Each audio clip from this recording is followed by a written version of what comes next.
sur de futures perspectives, sur des connaissances que vous pouvez approfondir vous-même. Donc, sans plus tarder, je demande à votre collègue, mademoiselle Maria Oussali. Donc, est-ce qu'elle est là? Non, normalement, elle est là. Oui, monsieur. D'accord. Alors, comment vas-tu, Maria? Baisse, alhamdoulilah. Ça va? Pas trop fatiguée? Non, c'est juste qu'il fait chaud et il y a le TP, enfin le test de Yomazba. وش Donc درتو تي voilà. بي اليوم أصبح؟ Un test de TP. Test de GL? Oui, Ah oui, j'étais ce supposé faire matin. le test de GL. Vous n'avez pas Non, réussi à obtenir vous n'avez pas réussi à changer la date, visiblement. non, non, non, non. Ah ouais. Bon, Ouais. malheureusement. Ça me contrarie un peu parce que normalement, elle aurait dû changer, elle aurait dû prendre en Exactement. considération ça.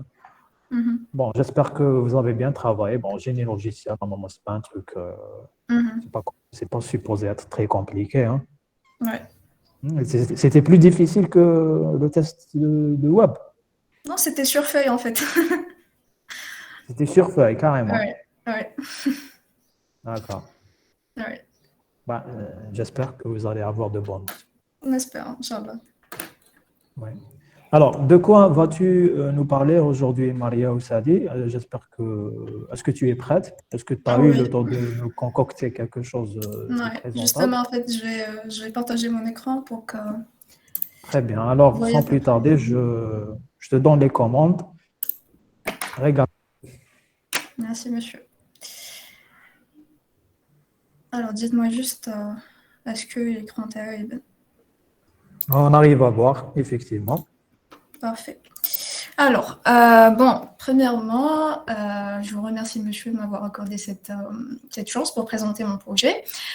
Et deuxièmement, j'aimerais bien que ça soit une séance un peu interactive entre moi et les autres étudiants, et notamment vous. Donc voilà, si vous avez des questions et tout, n'hésitez pas.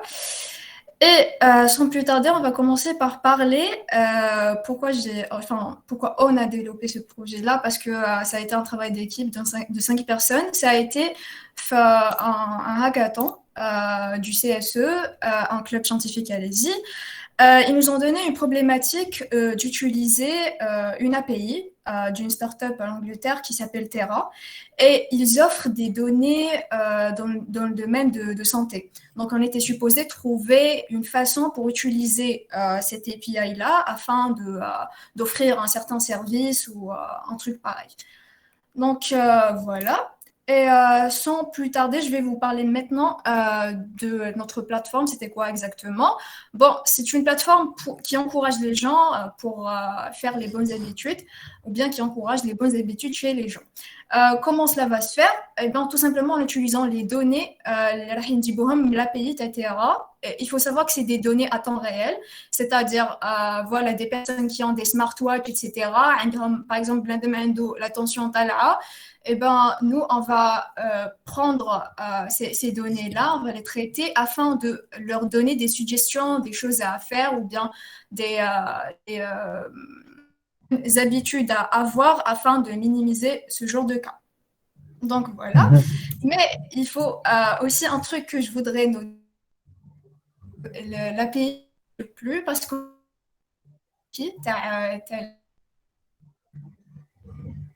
on ne pourra pas vraiment faire des fetch de data ou bien avoir accès aux données parce que c'était juste limité durant le hackathon. Donc voilà. Donc j'ai essayé vraiment de rendre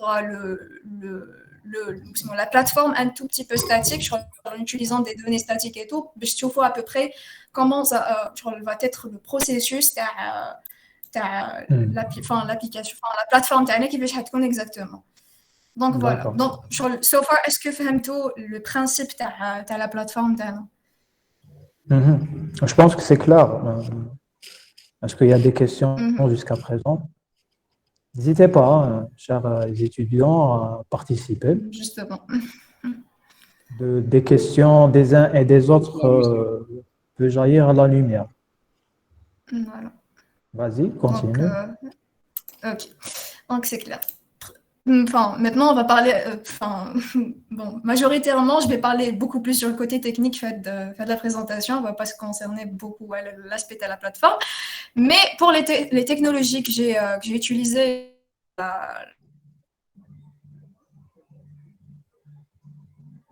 Allô? Allô? Sur Bon, Astromed. allô? Allô, allô, allô? Allô, Maria?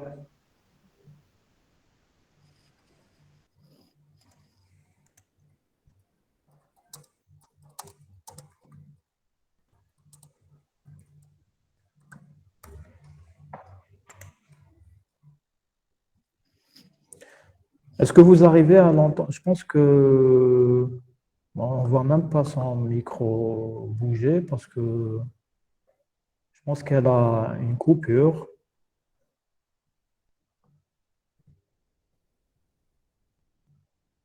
Attendez.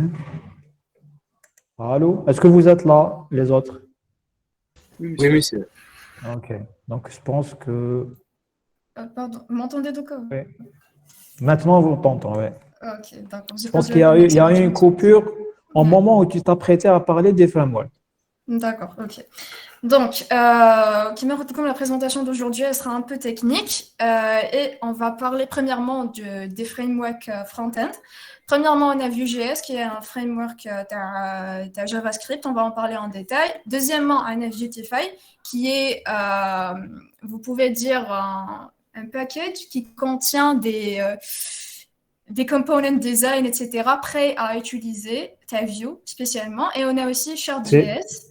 C'est l'équivalent de Bootstrap, c'est ça? Exactement, voilà, ou la Material Design pour React. C'est un framework CSS. Oui, CSS et SAS. D'accord. Voilà. Et on a aussi Shard.js pour voilà, Material, exactement, t'as React. Et on a aussi Shard.js pour dessiner les graphes, etc. On va voir juste après comment on va l'utiliser. Et aussi, pour le backend, on a Node.js as a main, a main runtime environment. On a MongoDB comme une base de données. Et on a aussi Express pour faire tout ce qui concerne le routing, aussi faciliter l'utilisation des HTTP requests, etc., faire des traitements durant, on va en parler encore plus après. Et aussi, on a l'API de Terra, اللي نutiliser pour faire les fetch de data من عندهم باش نجيبوهم. Donc voilà, bien sûr, juste après, je vais vous expliquer c'est quoi une API. Premièrement, on a Vue. Vue, c'est quoi? Vue, tout simplement, c'est un framework de JavaScript. Il est open source et il est utilisé pour construire des interfaces utilisateurs. Et les interfaces, elles sont en monopage. Premièrement, qui tu fais les deux mots, premièrement, on a framework et deuxièmement, on a monopage. Framework, c'est quoi? C'est tout simplement une grande librairie. Qui m'a label conf JavaScript, il y a bzaf les librairies, vraiment bzaf.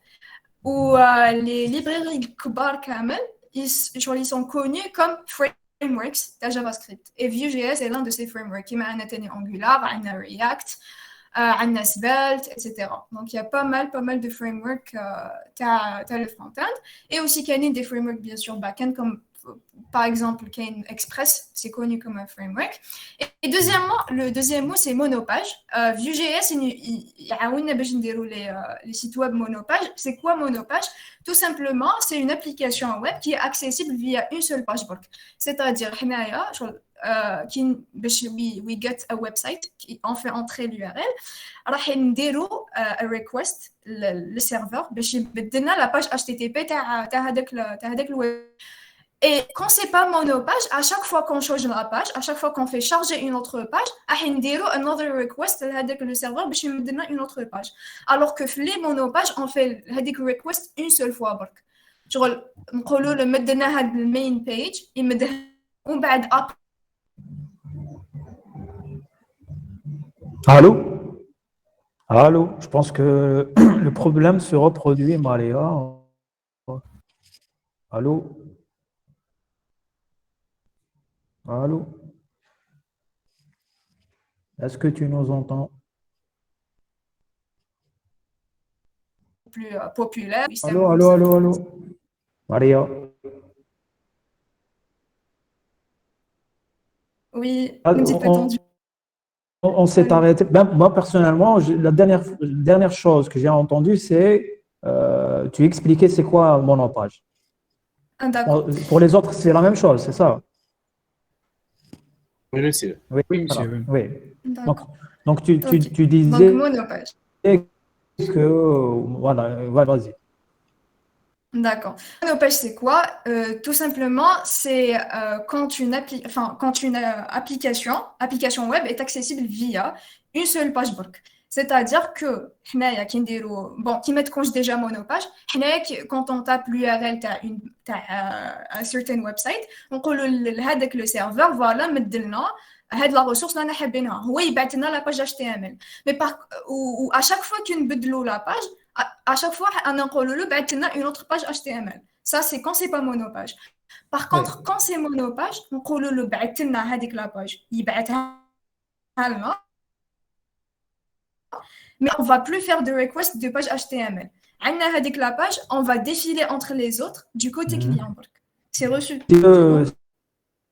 Si vous voulez, c'est un exemple pour ceux qui sont sur PC. Vous utilisez Google Meet. Google Meet, c'est une SPA, c'est une single page app. Application. Parce que si vous cliquez sur n'importe où, vous allez voir qu'il va se produire des requêtes HTTP, mais qui font que recharger une seule partie de votre page et non pas la totalité. Ce qui Voilà. permet de ne pas rafraîchir à Exactement. chaque fois parce que si vous rafraîchissez la page à chaque fois que vous faites, par exemple, vous consultez les détails d'un contact qui est parmi ceux qui sont présents, vous rafraîchissez la page, eh bien, ça ne serait pas ergonomique. Et bon, ça ne serait pas l'idéal parce que, bon, si à chaque fois vous allez recharger la page, vous allez perdre le fil de la présentation. Donc, c'est pas, vous allez, par exemple, comme Discord, ceux qui ont l'habitude d'utiliser Discord sur navigateur, si à chaque fois que vous envoyez un message, vous rafraîchissez la page, bah, ça ne le fait pas, quoi, hein. C'est pas terrible comme Exactement. conception. Donc, vous rechargez juste une partie de la page. Bon, vous avez tout un artifice de technique pour le faire. La plus connue, c'est en utilisant la technique Ajax. Vous faites des requêtes à JavaScript vers le serveur et il vous répond avec les données. Les données que vous allez récupérer, vous allez les injecter dans le DOM de votre. Bon, Mais dans je laisse notre continuer, cas, je on n'a sais pas que c'est utilisé loin. Ajax, mais on a utilisé Axios. Donc voilà. Vous avez utilisé? Axios. OK. Ouais. Donc, maintenant, on va passer le view, mais par contre, les fonctionnalités تاعو. C'est-à-dire où هما les choses اللي لازم تعرفوهم ولا وشنو هما les bases تاع construire une page view. Premièrement, la notion la plus importante qui est des components. Les components, c'est quoi? C'est tout simplement une encapsulation du code, faire du HTML, du CSS et du JavaScript, des fichiers séparés. Où les fichiers, ils sont réutilisables. C'est-à-dire que, premièrement, l'encapsulation, c'est quoi? C'est tout simplement que, voilà, des lignes de code camel, du JavaScript, HTML, CSS dans un seul fichier. Il se finit avec le fichier par .view, l'extension TAO, c'est .view, et le fichier, il est réutilisable. C'est-à-dire que avec le component, tu peux l'utiliser dans autant de projets que tu veux. Il faut juste l'importer et tu pourras l'utiliser. Comme par exemple, la petite page ici qui est dessinée, on pourra la diviser en, si vous voulez, 1, 2, 3, 4. C'est premièrement 1, 2 et 3 components. C'est-à-dire, on a the main page هذه. نقسموها, par exemple, هذه هي navigation bar. On a une petite section à droite, une petite section à gauche. Et aussi, la section à droite, on pourra constater qu'elle est aussi divisée en 3 parties. Ce qu'on va faire, c'est qu'on va construire un file ou bien un component pour chaque chose.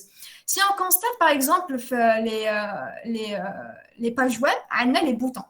Les boutons, ils تعاودوا بزاف من الخطره et à chaque fois لازم نديروا لهم the styling تاعهم لازم نديروا لهم par exemple certain animation ولا نديروا لهم peut-être du JavaScript يدينا كاش بلاصه mais par contre هاد العفسه تقدر ديرها une seule fois برك créer un component اسمه button.view وهذاك le bouton tu pourras l'utiliser autant de fois que tu veux. Faut juste l'importer et tu pourras l'utiliser.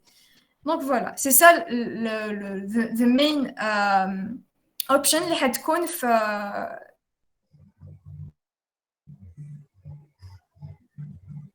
Allô? Oh là là. Non. Allô? يشوفوا هاد Allô, allô, allô, allô. vous m'entendez allô Vas-y, bon, il n'y a pas eu une coupure comme tout à l'heure. Je pense que tu oui n'as pas dit grand-chose entre-temps. Et بس il ما y a فيه juste une petite coupure. Il y a eu juste une petite coupure. On t'entend, on t'entend. On t'entend. Allô? Allô? Je pense qu'il y a un problème. Peut-être qu'il y a une masse dans le micro. Est-ce que tu nous entends, Maria? On t'entend pas.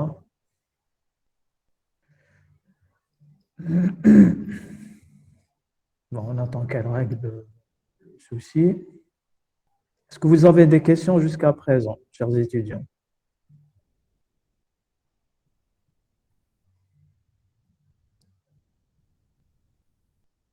Allô? Maria? Elle a quitté complètement. Là, elle fait le repartage. Elle est toujours là. est-ce que vous m'entendez maintenant Aucun announcement. pardon Aucun t'entend. j'ai eu un Sinon, on a problème perdu la présentation. d'accord je vais représenter je m'excuse vraiment pour ce problème C'est pas de ton ressort. alors Vas-y. vous voyez l'écran je n'ai pas Oui. Je pense qu'il n'y a pas une grosse coupure. Tu expliquais d'accord on pouvait réutiliser le bouton une fois qu'on l'a confectionné. Bon, ce voilà qu'elle essaie d'expliquer votre camarade, c'est que on passe d'une conception où, comme on était en train de le faire, une conception, on va penser la page en entier, on va commencer à réfléchir en termes de composants réutilisables d'une page à une autre. Parce que, comme vous savez, vous allez être amené à développer de grosses applications, vous allez utiliser plusieurs pages web, vous allez développer plusieurs pages web. Il y a certains composants qui seraient intéressants d'avoir certains bouts de votre page web qui seraient intéressants de réutiliser dans d'autres pages. Donc, on a commencé à réfléchir en termes de composants réutilisables. C'est quoi un composant? C'est un bout de code autosuffisant qui contient du HTML, du CSS et du JavaScript. Vous le prenez, vous le mettez ailleurs et il va continuer à fonctionner. Vous pouvez par exemple prendre, vous avez vu le cadre, la grille qui contient la liste des personnes. Vous pouvez l'imaginer comme un composant qui contient des données, qui contient du CSS et du JavaScript qui permet de l'alimenter en données. Bien, vous le prenez, vous le mettez ailleurs, bien, il continue à fonctionner. C'est un peu ça le principe d'orienter composant. C'est ça l'avenir de la conception des pages web. Voilà. Et bien évidemment, un composant, il peut aussi contenir d'autres composants. Exactement. Donc voilà. Maintenant, on va passer maintenant au prochain slide qui va expliquer chaque composant où je faire. C'est-à-dire où il y a l'anatomie de view component. Premièrement, on a le tout premier élément qui est l'élément template. Template, il va contenir, bon, c'est un tag qui s'appelle template, il va contenir juste du HTML et aussi quelques balises qui sont pour view, comme par exemple vButton, etc. Il y a certaines balises qui sont créées par view, ils s'appellent en ou à bulk. Donc voilà, donc ça va juste contenir du HTML. On a aussi une section pour le style, on fait du CSS ou bien même du SAS. Et aussi, on a une partie pour le script où bon, on a deux choix, soit du JavaScript ou bien du TypeScript, parce que Vue marche avec les deux. Mais plus préférable d'utiliser JS parce que c'est un framework de JS, mais il y a certains gens qui préfèrent le TypeScript justement parce que it's type safe, les types, etc. Donc, pour eux, c'est plus sécurisé d'utiliser TypeScript. The script تاعنا واش حيكون فيه premièrement عندنا the components on va définir les composants اللي راهم داخل le composant تاعنا c'est-à-dire حنا نخدموا في un composant mais يقدر يكون عنده d'autres composants donc on va les importer ونحطوا اسماواتهم داخل هاد l'objet تاع components عندنا aussi props Props, on va définir des variables qu'on va utiliser template. C'est-à-dire, par exemple, on veut afficher le nombre de fois les ramen cliqués ou un certain bouton. On va définir une variable plutôt... Bon, on ne va pas faire un changement, mais par exemple, on veut afficher un texte. Avec le texte, et on pourra l'afficher juste derrière le template en utilisant que le prop est égal à un certain texte. On va, après, je vais vous expliquer beaucoup plus de ce en visuel. Est-ce que tu... Aussi, un data, c'est du binding, c'est ça. Tu parles du binding, data binding. Voilà, exactement. C'est-à-dire, on lit une propriété. C'est props binding. Oui, on dit que, par exemple, vous dites, vous avez un paragraphe sur votre page web et vous avez défini une variable dans votre code source JavaScript. Vous dites, à chaque fois que change le contenu de la variable, il va se répercuter automatiquement sur le paragraphe dans le HTML. Vous êtes en train de les lier dans les deux sens. Voilà. Vous dites, à chaque fois que je change la vue ou le modèle, bon, vous n'avez pas encore vu le modèle MVC en génie logiciel. Je pense qu'on ne l'avait pas vu encore. Encore. Modèle View Controller, parce que tous les frameworks, ils obéissent à ce modèle-là, modèle View Controller. Bon. Vous allez les voir, je pense, en master, ceux qui vont faire génie logiciel. Parce que tous les frameworks, ils obéissent à ce modèle-là, modèle View Controller. Vous avez le modèle qui est en arrière-plan, c'est lui qui va stocker la valeur des données. Vous avez la vue,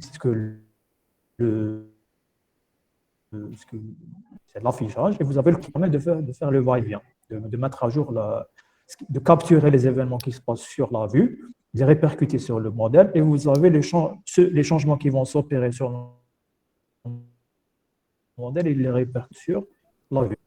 Vas-y. Voilà. Troisièmement, data. Data, c'est une fonction qui va contenir certaines données utilisées comme de template. Où la différence, ça va être réactif d'une certaine façon. Donc voilà, c'est juste des local data qui vont être utilisés par template. Une méthode, c'est quoi? C'est un autre objet qui va contenir par contre des fonctions. On va les utiliser template. We're gonna call them template. Computed aussi, elle va contenir des fonctions, bien des fonctions. Anatomy Watch et Lifecycle Hooks, les deux, je ne les ai pas utilisés. Donc, voilà. C'est tout pour l'instant. Si vous voulez, maintenant, on pourra passer au website. Je vais à peu près ce qu'on a fait. On a utilisé les notions. Tu le rendu. Et aussi, on va passer au code. Je vais encore plus. Donc, voilà. Est-ce que vous pouvez voir la plateforme? Oui. D'accord. Donc, Naya, on a fait premièrement un landing page. C'est une simple page, il y a un navigation bar, il y a du petit texte maintenant, une image, des images et du texte.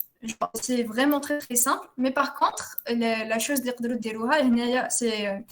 ça devient important, c'est que تعرفوا كيفاش تقسموا la page تاعكم. C'est-à-dire, the navigation bar حتكون وحدها, هاد la section حتكون وحدها. Les titres qui marquent les titres donc ce serait intéressant de créer un component qui كامل les titres des H1 partout et aussi par exemple le petit texte avec le petit emoji راه يتعاود بزاف يتعاود 3 fois. Ce serait bien de le mettre en component وتحطوه واحد هنايا واحد هنا واحد هنا échanger juste le texte qui se montre هنايا. Et c'est la même chose هنايا تاني. Donc vous pouvez vraiment être بزاف créatif في les choses اللي تحطوهم في الcomponents تاعكم باش تعاودوهم à chaque fois. Maintenant, on va passer au sign-up. Je vous à peu près la page qu'on a fait. Je vous dis la vérité.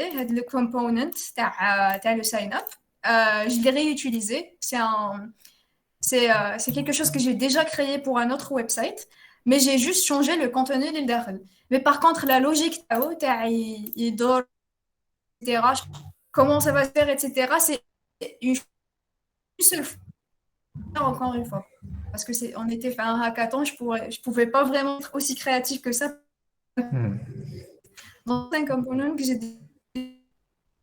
Donc, bien sûr, si vous voyez ici, the navigation pattern est out. Donc, j'ai juste pris des components. Donc, voilà. Donc, on va passer. Next. Bon, bien sûr, il y a certaines manipulations qui sont au bio. Comme par exemple, si je clique sur Yes, c'est-à-dire que l'utilisateur a des chronic diseases, on va cliquer sur Yes. Et ben, la section va s'afficher. Il pourra choisir quelles sont les maladies chroniques qu'il a. Et aussi, si on clique il pourra rajouter d'autres maladies qui ne figurent pas dans cette liste. Donc, les manipulations Camel, vous pourriez les faire via premièrement VF, VShow. Donc, c'est vraiment des attributs pour manipuler ou bien donner des conditions.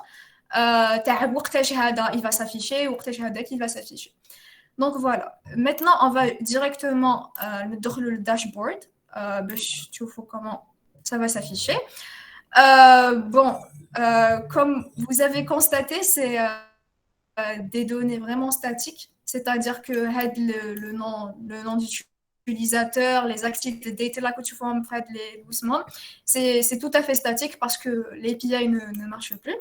Donc voilà, l'utilisateur il aura accès à ce dashboard-là et qu'on nous fait des données liées à sa santé. Du l'API. Ou l'API, c'est les smartwatches, les utilisateurs. Il faut savoir que, par exemple, un utilisateur il troll la plateforme avant, mais il crée, sur l'utilisateur il crée, c'est bon. Il va passer par une phase d'authentification où il va s'authentifier le compte TAO qui est enregistré sur l'API. On va juste faire la liaison entre le compte TAO sur la plateforme TANA et le compte TAO, les Raouf, par exemple, Fitbit, etc. Donc, vous mettez les fournisseurs de données sur l'API. Donc, là, on va faire juste l'authentification et on pourra lier les deux. Et du coup, on va fetcher directement les données et on va les mettre en mail. Donc voilà, il y a quelques activités qu'il a fait enregistrer. Il y a les graphes. Ils sont assez simples pour l'instant. C'est des graphes qu'on a mis sur le dernier avec avec Shard.js, de la data statique. Some static data باش يجونا هاد les formes. Deuxièmement, on a the good habits, c'est-à-dire les habitudes que notre utilisateur a commencé à faire. Donc voilà, il a du yoga, de la cardio. Il pourra faire, ou bien, les habitudes, ou le pourcentage on a daily basis, c'est-à-dire chaque jour, il a fait des steps, c'était l'hydration, le sleep schedule, comment c'était, etc. Donc tout ça, c'est des informations d'Indigohom, l'API. Et troisièmement, qui est le truc le plus important pour la plateforme Tana, c'est qu'après chaque habitude accomplie, c'est-à-dire le sommet c'est-à-dire il a accompli le goal TAO, il aura des rewards ou bien des coupons, des réductions sur certains produits qui vont être displayés derrière. Donc voilà. Pour l'instant, c'est tout pour la plateforme, surtout côté front-end. C'est tout ce qu'on a pu faire durant les 3 jours. Bon, il faut savoir qu'on a commencé le développement front-end vers le dernier jour à 8 heures de la nuit. Donc, voilà. Vous avez commencé quand? À Tmenyetavel, le front-end. C'était en une seule journée. Non, c'était... Bon, le front-end, oui, c'était presque Non, le tout. 8 heures. 8 heures. Le tout, c'était 3 jours. Ah, d'accord. Mais c'était déjà, pour trouver c'est pas l'idée. mal, ouais. Voilà. Ouais. C'est trouver l'idée, faire le back-end, faire le front-end, bon, faire le design aussi, et aussi faire le pitch vers la fin. Vous avez utilisé pour le Donc, voilà. front-end Maintenant, vous êtes assisté d'un outil pour aller plus vite. Vous avez utilisé Figma ou quelque chose du genre. Oui, pour le design, oui, on a utilisé Figma pour positionner le tout, etc. Mhm. D'accord. Voilà. Maintenant, si vous voulez, je vais vous montrer la logique de le website تاعنا, c'est-à-dire le code, t'as le front-end surtout. باش تشوفوا à peu près كيفاش كانت la structure تاعو. Premièrement, on a the landing page. Bon, on a the main, enfin, c'est pas vraiment un component, mais the main app تاعنا, حيكون اسمها app.view. Les données, c'est-à-dire the routers, the view routers كامل راح يتحطوا هنايا. و the views نجيبوهم منين؟ نجيبوهم من عندهم un file واسمه views. View c'est quoi? C'est tout simplement une page. Donc, on a home تاعنا. C'est une page. Donc, comme je vous comme un view, plutôt un home, c'est une page. Le dashboard, c'est une page. Et le sign-up, c'est une page. À chaque fois qu'on بدلو la vue, c'est-à-dire بدلو the whole window, on crée une nouvelle vue ou on déroule un router تاعها. Si لو كان نشوفوا في الهوم تاعنا نشوفوا باللي عندنا premièrement the component تاعنا اللي هو the navbar, عندنا another component اللي هو landing part et aussi عندنا the features. Chaque feature عندها l'image. Bon, pour vous expliquer, bon, هادي معليش, je vais vous l'expliquer après. Mais Vous n'êtes pas obligé d'entrer trop dans les détails. Vous n'êtes pas obligé d'entrer d'autres parce que vous allez les perdre. Voilà, justement. Donc voilà, chaque حطينا كامل components اللي كريناهم في la vue تاعنا اللي هي تاعهم.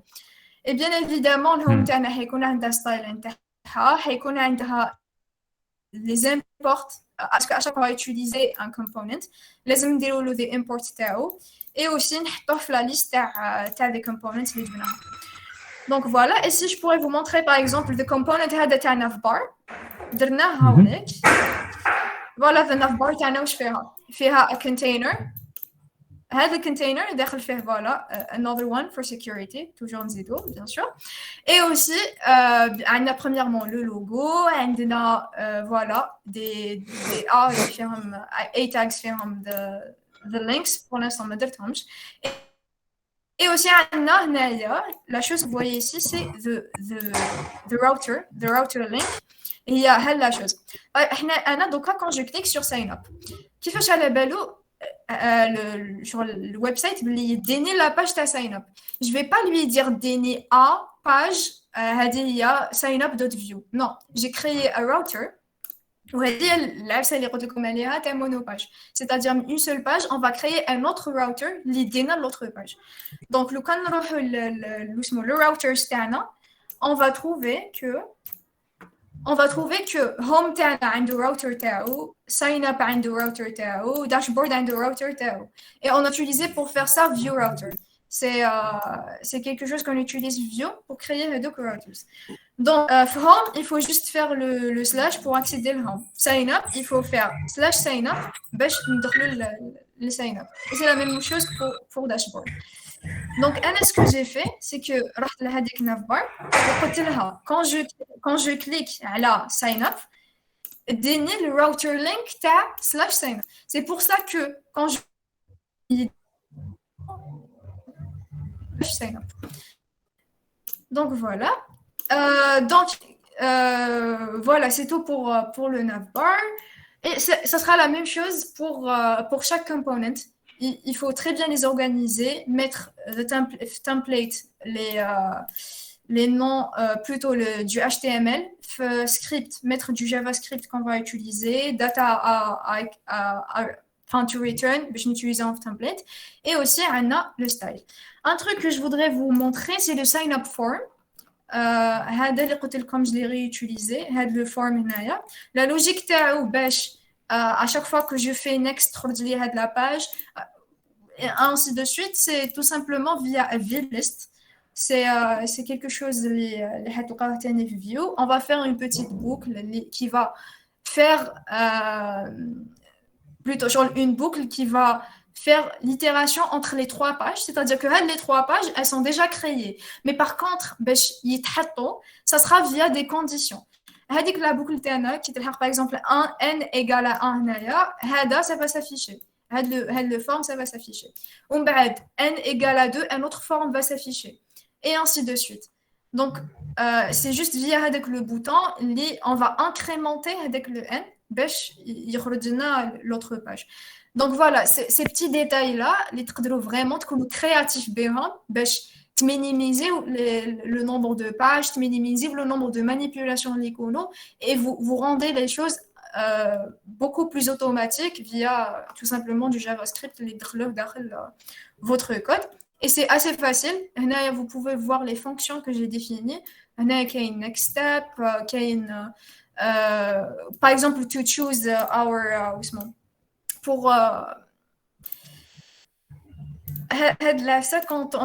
quand on sélectionne les maladies, je vais utiliser une fonction où c'est choose. Qu'est-ce qu'elle va faire? Bon, bien sûr, la data des diseases. Alors, on camel un array. Chaque واحد fait name ou fait value, soit true or false. Quand c'est pas choisi, c'est false. Mais quand c'est choisi, ça devient true. Donc, la fonction, ça va nous aider. À chaque fois qu'on l'utilise, ça devient true. Et à chaque fois qu'on l'utilise, on va ندخلوه لواحد l'array وهذاك l'array اللي راح نريتيرنيوه باش à la fin ندوه غير هو كي نديرو the fetching تاع the data باش ندخلوه للdatabase. Donc voilà, هنايا on a des petits stylings en CSS. Donc c'est vraiment ça ce qu'on a fait en front-end, mais aussi une chose que je voudrais vous parler. Oui, vous m'entendez? J'ai perdu la connexion. Allô. On vous entend.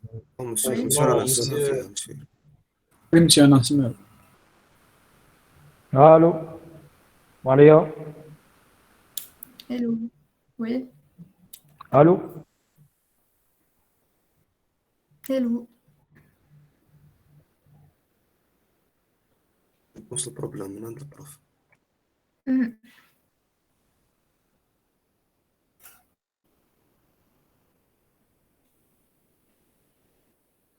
Est-ce que فهمت شوية؟ Oui, Maria, c'est clair. Nice. Une question خفيفة موي. Super. Yes, oui. قلت لنا في هذوك لي باج في الساين اب خدمتيهم بالفي اف. بون لو في اف كي يكون ترو راح يفشي لنا لي مو ديريكت. مي في الفورم تما كانوا انيميك شغل درتوها هكا. En fait, avec les animations, oui, il y aura une animation. Sauf basically, le forme que je vais utiliser fait du SAS, parce que c'est des cards que j'ai utilisés de Vuetify. Justement, j'allais vous parler de Vuetify. Vuetify, basically, me donne l'affaire où c'est ma V-cards. Ou had le V-cards, les traite les données تاعك. Ou tu peux même leur donner la logique باش تقول له voilà combien de V-cards نسحق. تقول له par exemple نسحق 3 يكون فيهم هاد les boutons etc. ومن بعد تقول له هاد le bouton كي نكليك عليه voilà je voudrais passer à the next page. هو déjà fait هذيك l'animation tu vois. هادوك le V-cards فيهم déjà هذيك l'animation. Donc tu vas la prendre directement. C'est déjà défini. Voilà. Merci. Allô? Oui, monsieur. Désolé, j'ai eu une petite coupure. Alors, une question pour vous, monsieur. Alors, Hussein Mebarki. Une question pour vous, monsieur. Où est l'intérêt de nous enseigner ces trucs pour nous faciliter la tâche, mais à la place, on utilise des outils qui prennent des années? Question pour vous, monsieur. Où est l'intérêt de pas nous enseigner ces trucs pour nous faciliter la tâche? Parce que, monsieur Mebarki, il se trouve que l'université ne forme pas des consommateurs de framework, mais forme des concepteurs de futurs frameworks. C'est ça la différence. En formant, l'université forme en espérant qu'un jour, un étudiant va aussi proposer un framework qui soit à la hauteur d'un Angular ou d'un Vue.js. Mais pour que tu puisses inventer un framework, il faudrait que tu puisses savoir comment le HTML, CSS et JavaScript fonctionnent de manière rudimentaire. Tu vas me poser la question pourquoi vous apprenez la compilation alors que ça serait plus productif de vous apprendre à utiliser, programmer avec Python, avec Java directement.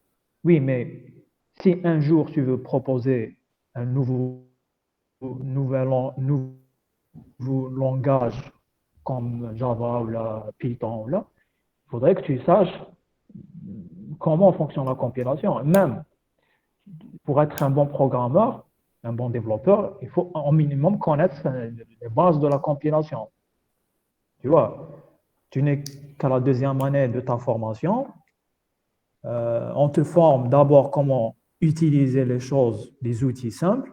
Ensuite, on te dit, attention, en utilisant les outils simples, voilà les problèmes que tu risques de rencontrer. En fait, on te montre la solution. Si on te donne directement la solution, on te dit, voilà comment utiliser une solution, tu ne vas pas savoir quel problème elle résout et tu ne vas pas l'utiliser à sa juste valeur. Tu vas ramener uniquement, comme disait mon ancien enseignant, M. Ahmed Nasser. Vous n'avez pas eu la chance d'avoir comme enseignant en génie logiciel. Il nous disait, il ne faut jamais ramener une grue pour casser une petite fenêtre. Parfois, une simple petite application développée simplement avec du HTML ou du JavaScript et du CSS, de manière très rudimentaire, telle que nous avons appris à le faire, suffisent amplement. Pas la peine d'aller chercher des frameworks extrêmement très compliqués. Mais bon, si vous allez dans une entreprise qui fait de la programmation intensive, on va vous dire, laissez votre expérience, on sait que vous savez développer des applications, mais on voudrait que vous utilisiez des frameworks que d'autres développeurs connaissent. C'est ça l'utilité des frameworks. Le framework il est développé en utilisant les meilleures pratiques de développement. Une certaine manière de l'organisation du code qui respecte des modèles logiciels connus, tels que le MVC, notamment. Bon, il y a d'autres patrons de conception du code qui sont très connus et très respectés dans le domaine. On vous dit, on voudrait que tu développes, mais on ne voudrait pas simplement que ça marche, on voudrait que le code soit réutilisable quand tu vas partir, quand tu vas prendre tes valises et quitter parce que le salaire ne te plaît plus. Il faudrait que ce que tu as engendré comme code soit réutilisable par d'autres personnes qui vont venir. Et si tu utilises du Angular ou un autre framework JS, ou comme Vue.js ou React, une autre personne qui va venir, elle va comprendre la logique. Par contre, si tu utilises du JavaScript seulement, tu vas voir que tu vas engendrer des fonctions et des fonctions et des fonctions, mais personne ne saura comment ça fonctionne. Il n'y aura que toi qui pourrais comprendre. Alors, il y a une autre question. Mais à notre sortie, est-ce qu'on va sortir avec des connaissances qu'on va appliquer sur le marché de travail sans chercher par nous-mêmes? Oui, forcément, tu vas devoir apprendre beaucoup de choses tout seul. Le NMD, l'enseignant, il te montre la direction à prendre, il t'inculque les concepts. En fait, c'est à toi de perfectionner avec l'outil que tu veux. Ça a toujours été comme ça. Malheureusement, on n'a pas le temps et les outils pour faire le tour de tous les frameworks qui existent. On préfère se concentrer sur les bases. On vous inculque les bases, les concepts. En fait, vous allez voir qu'une fois que les bases sont acquises et assimilées, vous allez voir que n'importe quel outil, vous pouvez vous perfectionner sur n'importe quel outil. Alors, bien sûr, comme informaticien, il faut faire des efforts à la fac pour être à jour dans les technologies TADOCA. Et il faudrait faire des efforts en français aussi. Donc, l'université est donc Dusty. Tu veux dire quoi par Dusty? Tu es en train de polémiquer, monsieur Mebarki, hein? une polémique. Tu veux quoi? Tu veux te former chez Go My Code qui se trouve juste en face? Ah, vas-y, claque la porte de l'université, va te former. Mais dis-toi que tu vas rester toute ta vie programmeur. Hein. Tu auras un plafond de verre que tu ne pourras jamais franchir. Une fois que tu auras programmé un bouton, une fois, deux fois, trois fois, tu vas voir que ce n'est plus amusant, tu voudras plus, tu auras plus d'ambition.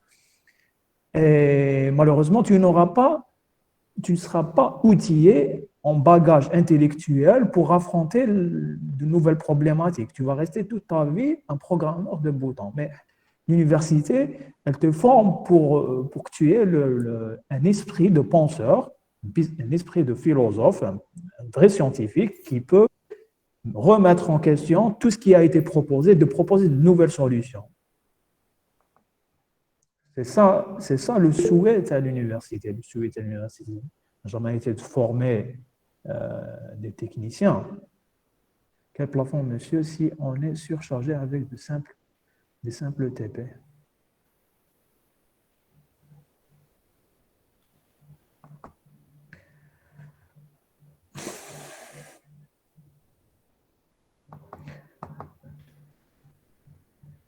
Bon, est-ce qu'il y a des questions pour votre camarade, qu'on puisse progresser?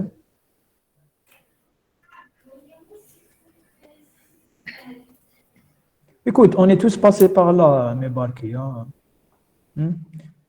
La formation, c'est quelque chose qui prend du temps, qui est sur le long terme. Tu es en train d'outiller ton cerveau. Tu es en train de te former à long terme. La précipitation et les choses faites dans la vitesse n'ont jamais été forcément des choses qui durent dans le temps. Hein. Généralement, les choses qui sont bien faites sont les choses qui prennent du temps,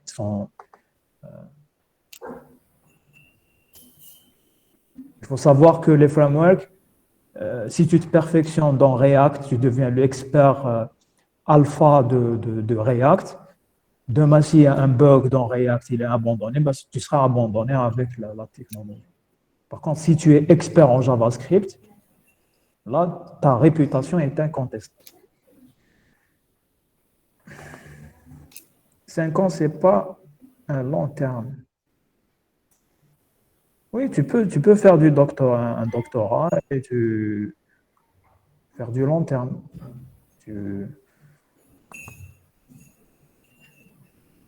C'est une formation quand même qui prend du temps. 5 ans, quand on dit long terme, on parle de bagages scientifiques que tu vas rencontrer, que tu vas acquérir, pas seulement en informatique, mais en mathématiques, en physique, en électronique.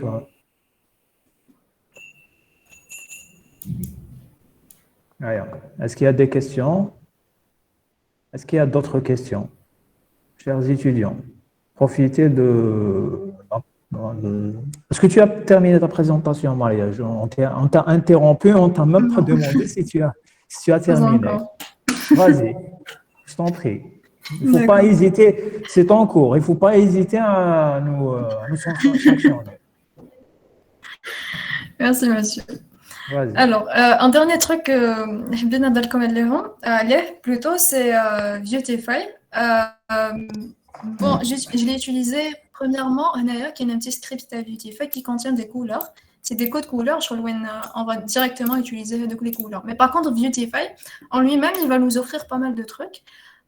Comme par exemple, VStepper, VStepper Items, etc. Le compte VCards. Comme par exemple, Mohamed Téléchaîne, il m'a donné une certaine remarque. Il a dit le fort sur كاين a certain animation راهي تصرى شغل ما بيناتهم اي بان هاد الانيماسيون شغل راهي داخله مع الفي كاردز هذوما كي درنا حنا في ستيبر le V-Stepper هذا il contient des V-cards et entre chaque V-card et V-card il y a une certaine animation راهي تصرى et c'est un truc qui est déjà implémenté في Beautify c'est-à-dire Beautify مدينا هذيك الكومبوننت V-Stepper fait des cartes on défile entre les cartes. La logique, c'est qu'à chaque fois qu'on clique sur un bouton, les cartes vont être défilées. Donc voilà, et chaque carte, il y aura des informations. Donc voilà, Beautify va nous permettre d'ajouter ces fonctionnalités. Donc voilà, c'était ça pour le front-end. C'était juste du Vue avec du Beautify. Aussi, on a parlé des Vue routers. On a parlé aussi quoi d'autre. Donc voilà. Maintenant, on va passer au Node.js. Le Node.js, c'est quoi? Bon, le Node.js, on l'a utilisé pour le back-end. Le Node.js, c'est un JavaScript Runtime Environment. C'est un environnement qui va aider le JavaScript en quelque sorte se faire compiler. Parce que le JavaScript, sur le V8 engine le browser, il va le compiler en code machine. Mais par contre, quand il va créer qui connaît le JavaScript, enfin qui connaît le JavaScript ou même qui darnah le TP web, on faisait du JavaScript juste du côté client, c'est-à-dire il se faisait compiler, il voulait du code machine, mais il rate juste le côté client. Jamais, on n'a pas utilisé du JavaScript côté serveur, c'est darnah PHP. Mais par contre permet JavaScript le côté serveur TNE. JavaScript Docker, pour l'instant, JavaScript est devenu un langage web universel. C'est-à-dire, on pourra l'utiliser côté, on pourra l'utiliser pour le back-end côté serveur. Et cela via Node.js. Donc voilà. Et bien sûr qu'un langage, c'est un serveur, c'est un framework. Alors non, c'est ni ça. C'est tout simplement un environnement qui va aider le JavaScript ou bien un environnement qui aide le JavaScript il chiffre le côté serveur. Donc voilà, c'est tout simplement ça. Pardon, Alors, Maria. Oui. Ou la termine. Vas-y, termine. Vas-y, je t'arrête pas dans ton élan. Non, vas-y, continue. On va revenir après. Vas-y. D'accord. Alors, pourquoi on a utilisé Node.js? Premièrement, Vue adore Node.js, c'est-à-dire que en général, full stack MEV, c'est-à-dire MEV, utilise beaucoup Vue avec Node.js. Deuxièmement, Vue a le Node Package Manager, le NPM. NPM, c'est quoi? C'est la plus grande librairie ou bien place où on peut des projets open source, et on les installe via juste des simples commandes. Des projets open source, c'est que ce soit librairie, que ce soit des petites extensions, par exemple, on peut mentionner Bcrypt. Bcrypt, c'est un NPM package اللي نستاليوه باش يدير لنا الانكريبشن تاع الباسورد تاعنا avant ما ندخلوه للداتابيس بيان سور لازم نديروا له certain encryption ما نحطوهش غير هكاك. Par exemple ثاني كاين Axios qu'on va utiliser pour يعاوننا في المانجمنت تاع HTTP requests. Ben tout simplement on va l'installer via npm. Donc voilà, even quand on crée un projet Vue, qui est le Vue Create, le nom du projet, c'est npm qui va faire en sorte que avec la commande où il dit on va les installer. Donc voilà, il y a vraiment les librairies et les extensions le projet terminant via des commandes assez simples. Donc voilà. Oui, monsieur. Et c'est l'équivalent, le NPM, c'est un peu l'équivalent de pipe pour Python, ceux qui ont l'habitude d'utiliser Python. Exactement. Ouais. Bon, c'est vrai qu'elle est en train, votre camarade... Oui. Oui, continue. Votre camarade est en train de parler de trucs qui sont quand même un peu avancés pour vous qui avez fait du simple programmation basique avec du HTML, CSS, JavaScript. Bon, tous ces concepts qu'elle est en train d'évoquer, on en a besoin quand vraiment on commence à faire de la programmation lourde avec du web, avec des outils web.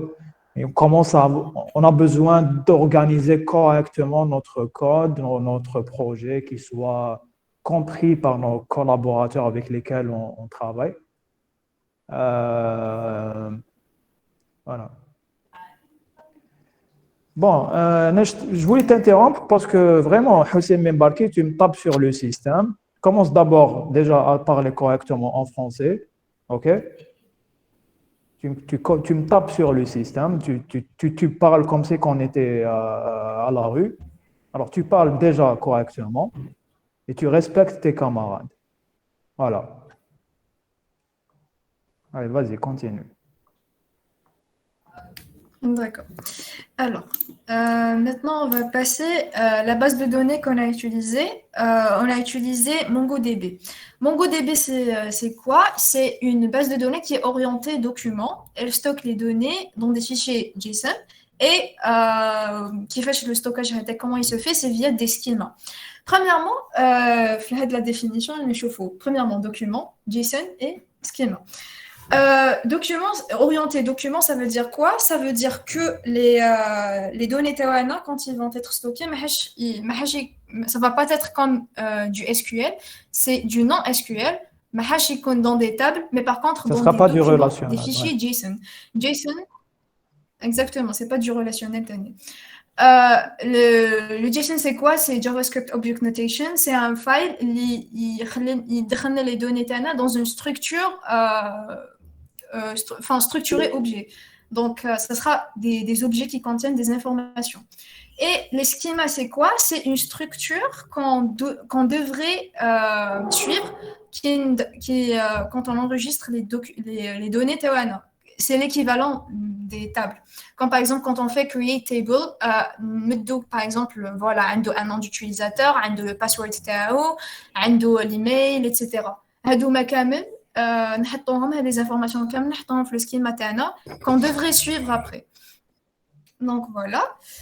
Juste après, bien sûr, je vais vous montrer comment on s'est connecté à la database. Alors, mais d'abord, avant ça, est-ce que vous avez compris le concept à la base de données MongoDB?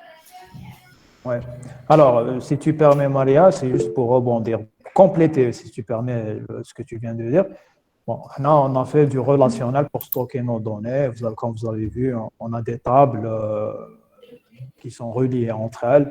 On a une information, on a le complément de l'information dans d'autres tables, comme on l'a vu avec la gestion des personnes. On a des clés étrangères vers l'adresse de la table, de la personne qui se trouve dans la table adresse pour essayer d'optimiser le stockage et gagner de l'espace. C'est ce qu'on fait quand on fait du relationnel. On optimise au stockage pour optimiser à la lecture, pour retrouver l'information rapidement. Alors, on utilise du NoSQL, ou bien du NoSQL, c'est pour dire qu'on n'utilise pas, on ne respecte pas le relationnel, pour enregistrer l'information telle qu'elle est. Imaginez par exemple que vous avez un record, un enregistrement, vous avez le nom, le prénom, nombre de points, vous avez l'adresse de la personne. Alors, vous le prenez comme il est et vous l'enregistrez comme si c'était une seule information. Et ce qui est bien avec le NoSQL, c'est que, une seule information, bien sûr, répartie sur différents champs, qu'on se comprenne. Mais ce qui est bien avec le NoSQL, c'est que c'est tolérant quand l'information n'est pas disponible. C'est-à-dire, vous pouvez vous permettre de ne pas remplir certaines exactement. informations. Ce qui est sur le web 2.0, c'est pour ça d'ailleurs que c'est très utilisé dans le web 2.0, l'information n'est pas toujours complète. On n'a pas toujours l'information sur tous les champs. Vous pouvez vous permettre de ne pas remplir, par exemple, l'information prénom. L'utilisateur a rempli juste le nom, puis il est passé à point, nombre de points. Puis l'adresse, il n'a pas rempli toutes les informations sur l'adresse. Donc, le NoSQL, il est un peu plus tolérant dans ce sens. Voilà. Est-ce que tu peux continuer? Exactement. D'accord. Mais premièrement, est-ce que les autres ont des questions à propos de MongoDB? Donc, c'est un truc différent du SQL qu'on a l'habitude de faire. Oui. Alors, ce n'est pas tous les projets qui, j'ai envie de dire, MongoDB ne convient pas évidemment à tous les projets. Hein, attention, hein. Quand vous faites par exemple un développement où vous allez faire par exemple la gestion des stocks, vous allez faire une application de gestion, vous allez faire de la comptabilité ou une application de gestion des approvisionnements. D'ailleurs, l'information doit être complète. Vous avez des articles, vous avez vous avez des documents sur lesquels vous allez devoir avoir l'information en intégralité. L'environnement, il est contrôlé. Vous n'êtes pas dans un contexte du Web 2.0 où vous interagissez avec des internautes que vous ne connaissez pas. Quand il s'agit d'une application de gestion, vous connaissez vos utilisateurs, vous connaissez le type d'informations qui sont susceptibles d'introduire. Donc, l'environnement, il est maîtrisé. Donc, on opte directement pour le relationnel. On optimise au maximum le stockage et on optimise la restitution de l'information au maximum. Donc, MongoDB, c'est bien, mais ça ne convient pas à n'importe quel projet. Ce n'est pas une baguette magique comme ça qu'on utilise sur n'importe quel projet. Attention. Il faut savoir utiliser, c'est bien de savoir utiliser un outil, mais il faut savoir aussi quand est-ce qu'il faut l'utiliser. OK? Effectivement. Donc voilà, et aussi, maintenant on va passer à une autre notion, qui est la notion d'API. Donc je voulais vous en parler avant de finir, ou bien avant de passer au code justement. Une API, c'est quoi? C'est interface de programmation d'application, ou bien Application Programming Interface. C'est un ensemble de définitions et de protocoles qui facilitent la création et l'intégration de logiciels d'application. C'est-à-dire, c'est une architecture qui tu crées un certain logiciel ou bien l'application, t'intégrer certaines fonctionnalités ou te communiquer surtout communiquer avec le serveur ou les informations. Comment ça marche exactement? باش تفهموها أكتر تفهموا l'utilisation تاعها وين تكون exactement c'est quoi le rôle تاعها في la communication. راح نشوفوا هذا le petit schéma qui est le fameux exemple du client cuisine serveur et aussi le menu. Premièrement, on a le client qui sont en général les développeurs, ceux qui vont utiliser l'API afin de communiquer avec la base de données ou bien le serveur. Quand on va faire la requête, déroule la requête, l'API, enfin plutôt le serveur. Bon, bien évidemment, chaque API a le catalogue تاعو ولا عنده la documentation تاعو باش تعرفوا شنو هما les types de données اللي تقدر تجيبوا plutôt به. Donc, par exemple, l'API, vous pouvez le dérouler comme étant le serveur. Le serveur, voilà.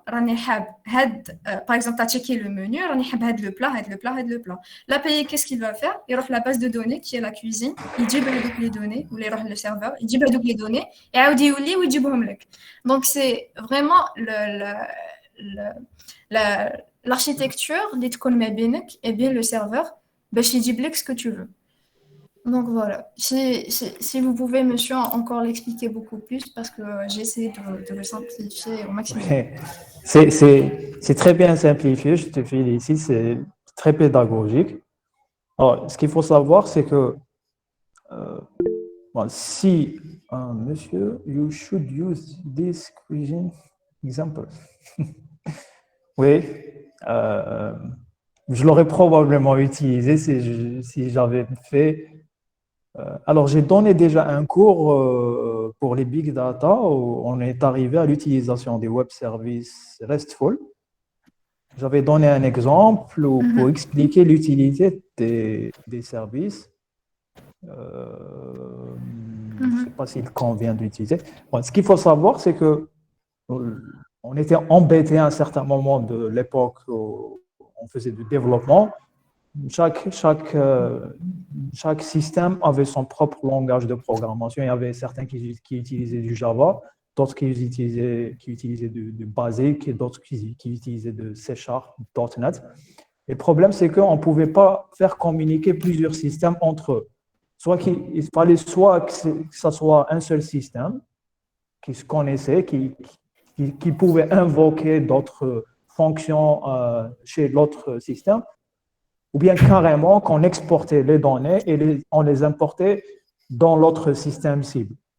Puis à un moment donné est venue l'interopérabilité entre les systèmes. Il y a eu un effort pour essayer de résoudre le problème, de faire communiquer au maximum les systèmes entre eux, puis, et ça, ce qui a donné à l'architecture SOA, Service Oriented Architecture. Donc, l'architecture orientée service, ça consiste en quoi?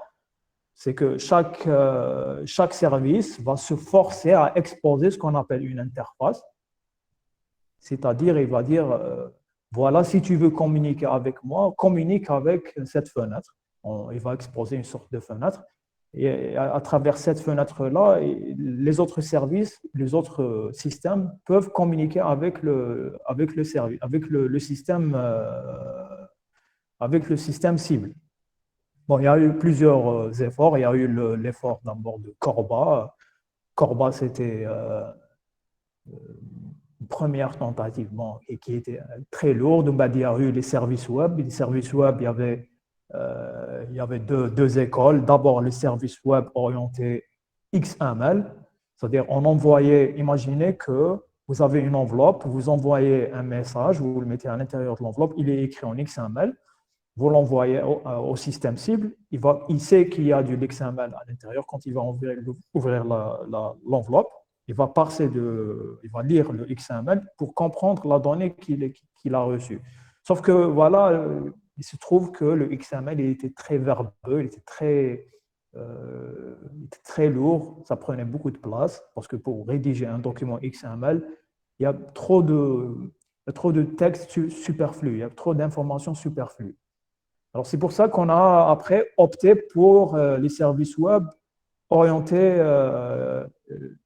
qu'on appelle les RESTful, qui utilisent soit du XML, soit du JSON, soit n'importe quel autre type d'information. On n'était pas forcé d'utiliser à l'intérieur de l'enveloppe du XML, mais on pouvait utiliser n'importe quel format qu'on souhaitait.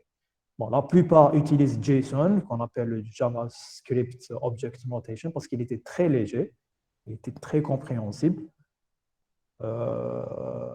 Donc, si vous voulez, je vous donne un exemple pour bien comprendre ce principe de API. API, vous pouvez la développer avec un service web REST. Donc, imaginez que notre application de gestion des personnes, on souhaiterait qu'elle soit utilisée par une autre application, par exemple de l'université. Imaginez que l'application de gestion des personnes, vous l'avez développée, vous l'avez hébergée sur le cloud et vous voudriez que l'USTHB puisse l'utiliser. Alors, il faudrait qu'elle puisse communiquer avec votre application. Et alors, pour faire ça, c'est très simple, votre application, elle va exposer, on appelle ça exposer un service que vous allez développer avec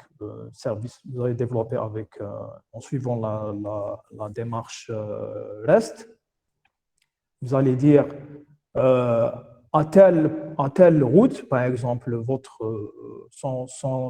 127.001/API/persons, toute consultation de ce lien-là, il va retourner une collection ou une chaîne en format JSON. Et cette chaîne-là, format JSON, elle va être récupérée par le système de l'USTHB et va être parsée pour comprendre la donnée qui a été envoyée. Alors, l'exemple que j'ai donné pour les big data, je leur ai dit, pour bien comprendre l'utilité d'utiliser des données brutes, c'est-à-dire je voudrais que le système ne me retourne pas une page web quand je vais le consulter, je voudrais qu'il me retourne des données brutes pour que je puisse les utiliser. Par exemple, si je consulte la liste des personnes, si un autre système consulte la liste des personnes, il ne faudrait pas qu'il reçoive la page web. Il faudrait qu'il reçoive des données brutes, c'est-à-dire la liste, une collection de personnes sous format de JavaScript. Et cette collection-là, il va décider quoi en faire. Donc, je lui donne les données brutes et c'est à lui de savoir comment il va les afficher. L'exemple que j'ai donné au Big Data, je leur ai dit, imaginez que je demande à votre délégué de me donner la liste des étudiants. Alors, si elle me donne la liste des étudiants sous format PDF, je serai embêté parce que je ne pourrais pas reprendre la liste, la trier, faire faire des conditions sur la liste des étudiants, etc. Et puis, la mise en page, elle est déjà prête. Si elle met un en-tête, si elle met un bas de page, donc je dois sélectionner tout le tableau et le mettre sur Excel pour faire ma propre mise en page. Alors, imaginez que le PDF, c'est la page web. Moi, je suis le service demandeur. La déléguée, c'est le service cible qui donne le service, qui donne le service que je suis en train de rechercher. Et moi, au lieu qu'elle me donne la page web qui est par analogie le PDF, je voudrais qu'elle me donne les données au format brut qui est par analogie un Excel. Si elle me donne les données sous format Excel, là, je pourrais faire des manipulations comme je le souhaite. Je pourrais faire une mise en page, mettre les couleurs, l'imprimer comme on est en paysage ou en portrait, ce genre de mise en page. Voilà pourquoi on a opté pour l'architecture orientée service. Bon, j'espère que j'ai été clair. C'est difficile d'expliquer des concepts avancés pour... aussi complexe que ça. Ouais. Voilà, quand vous n'avez pas encore vu, vous commencez à faire vos petits pas en développement web, il faut y aller progressivement pour faire un bon balayage. Il y a des gens qui sont déjà passés par là. Hein, il faut toujours profiter de l'expérience de ceux qui vous ont précédé. Ils vous montrent d'abord comment faire la chose simple, comment faire un bon balayage des concepts. Ensuite, votre tête, votre cerveau, il va automatiquement comprendre les concepts les plus compliqués. Ne faites pas l'erreur d'aller comprendre des concepts qui sont très compliqués à votre stade. Faites confiance à ceux qui vous ont précédé. Ne vous laissez pas tenter par l'ambition du concept. Parce qu'il ne faut pas griller les étapes.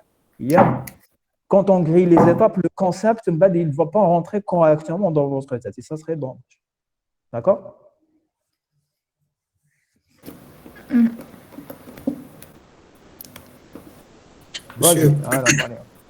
Monsieur, monsieur, une question. Oui. Monsieur, est-ce que les spécifications restent واش شرحت له دوكا سي كو ان ابي لازم يمدلك دي دوني سو فورم اللي تقدر تمانيبيليها سي سا ريست ولا ريست une autre chose. Il me donne au format brut. Il faudrait que le format brut qu'il soit du XML, soit du JSON, soit un autre type qui soit connu. Il ne faudrait pas que tu aies l'information sous format que personne ne connaît. Il y a des formats qui sont connus. Il y a ce qu'on appelle la négociation. En même temps, tu lui envoies les données sous ce format-là, mais en même temps, tu lui dis dans l'entête le format avec lequel tu lui as envoyé. Si tu mets par exemple texte/HTML, il est en train de s'attendre à une page web. Si tu mets JSON, il s'attend à ce que tu as mis dans l'enveloppe soit du JSON. Alors le JSON, ne vous laissez pas impressionner par le terme, c'est juste une collection qui ressemble à ce que vous avez vu en JavaScript, un tableau d'objets JavaScript. C'est à peu près la même chose. Oui. Est-ce que c'était ça ta question, Mohamed? Oui, monsieur, merci. Ouais, je t'en prie. Alors, les autres, si vous avez des questions, n'hésitez pas. Alors, ce qui est bien avec les services, c'est que vous pouvez rendre votre application, vous pouvez exposer des services pour d'autres applications, mais vous pouvez aussi consommer des services qui existent. Imaginez que vous voulez rajouter le service météo dans votre application. Vous voulez donner la météo dans votre page web. Vous n'avez pas besoin d'avoir votre propre système de météo. Vous pouvez utiliser des services de météo qui existent. Vous avez juste besoin de lui donner la localisation, la cité, la ville. Vous lui dites, je suis sur Alger, je veux la météo des 5 prochains jours. Il vous retourne une collection, il vous dit, jour 1, Alger, 31 degrés nuageux, jour 2, 32 degrés et ensoleillé, taux d'humidité. Alors, il y a des services qui existent déjà, qui peuvent vous servir dans ce sens. Il y a beaucoup de services qui existent. Exactement. Chaque service, ce qu'il fait. Justement, eh bien, dans notre cas, c'était un... Non, continue. مقبل كهضرنا على Node.js, vous avez dit que Node.js n'est pas considéré comme un serveur, malgré qu'il peut démarrer un Oui. serveur et reçoit des requêtes et envoie des réponses sans utiliser d'autres services. Donc, pourquoi ne pas considérer comme un service, comme un serveur? كيفاش واش قلت Node.js il fait quoi Node.js peut créer un serveur et reçoit des requêtes et envoie des réponses. Comme un serveur simple, comme les... Non, créer un serveur. Non, sur Node.js, il ne peut pas créer un serveur. Comment dire Node.js. Bon, on Non, connaît mais un exemple, par exemple, avec HTTP, on fait require HTTP. Je pense qu'il peut créer un serveur HTTP. Justement. Alors, je n'ai pas dit qu'il ne pouvait pas. Tu m'as posé la question tout à l'heure et je t'ai dit qu'il ne pouvait pas. Non, monsieur Maria, dans sa présentation, il a dit qu'il n'est pas un framework. Mais là, j'étais C'est pas déconnecté. un serveur en Node.js, ça. À ce moment-là, je m'étais déconnecté. C'est le moment où je me suis déconnecté, c'était la coupure. Oui, Mais Node.js, monsieur, ce n'est pas un serveur. C'est juste un runtime environment. Ce n'est pas un serveur, le Node.js. Il permet de créer, il permet de lancer un serveur HTTP. Un serveur. Oui. Ouais.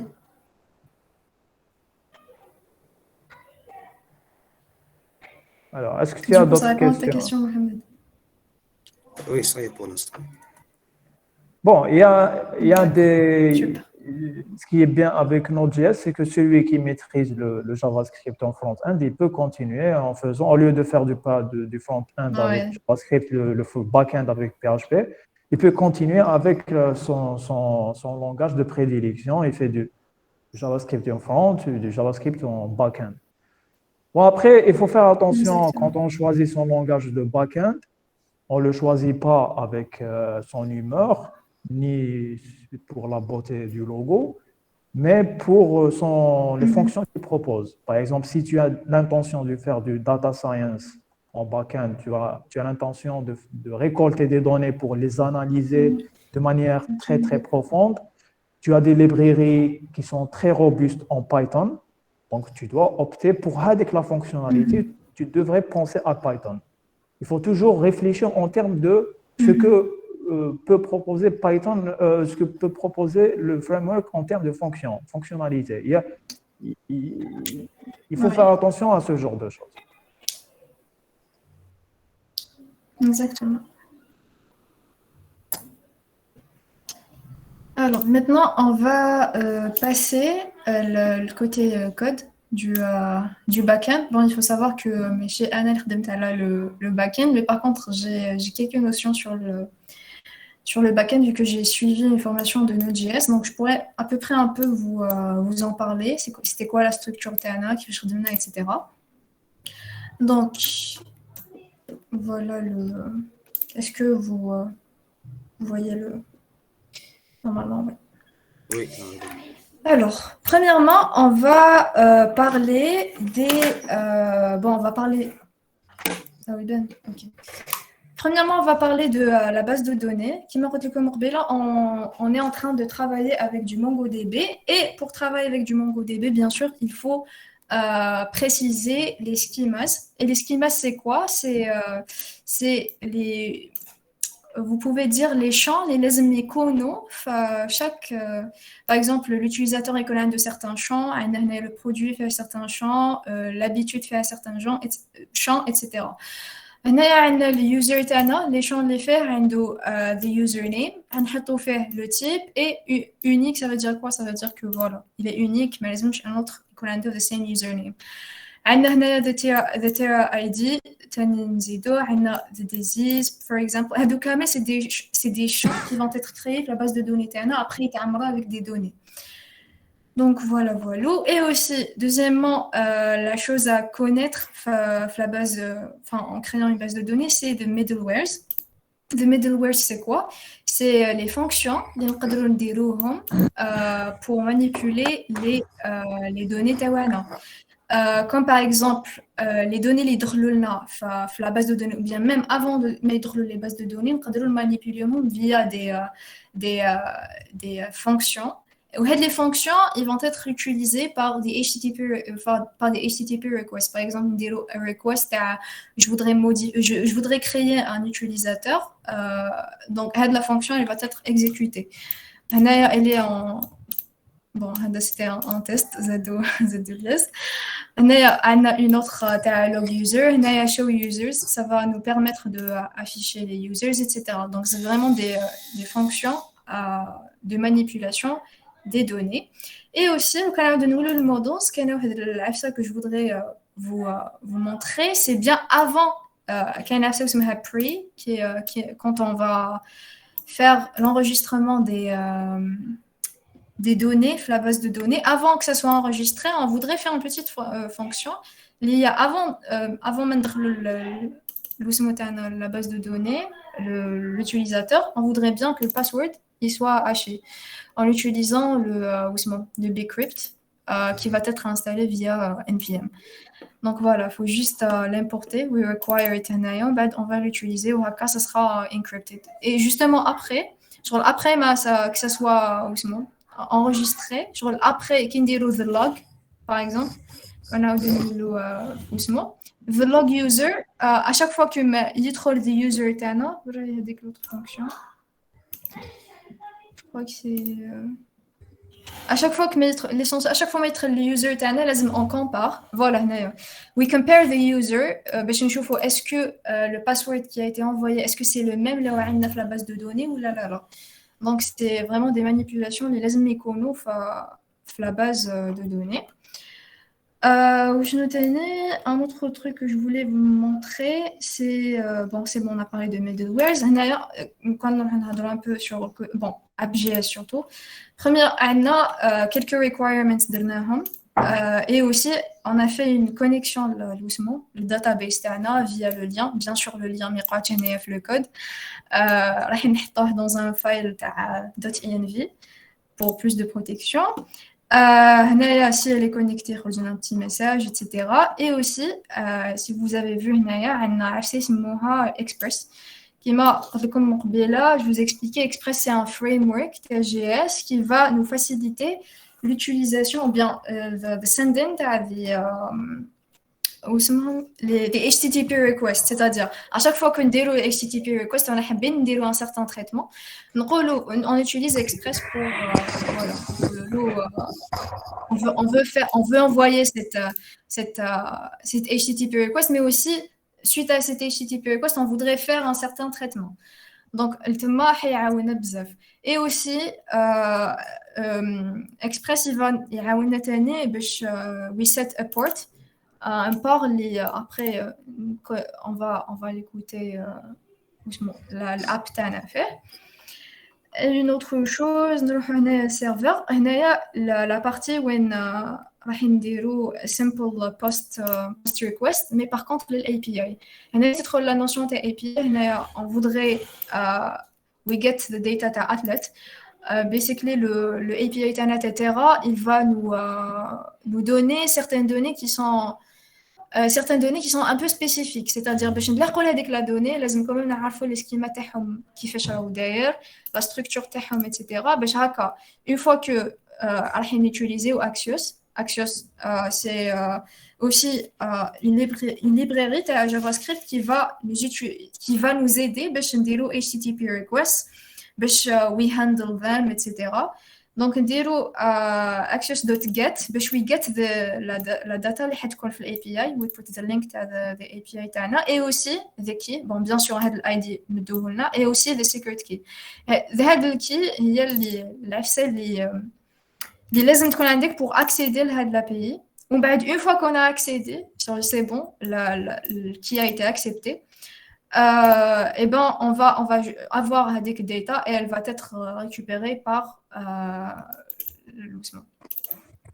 le request on va avoir la réponse et va être affichée. Donc voilà, c'est ça à peu près le principe t'as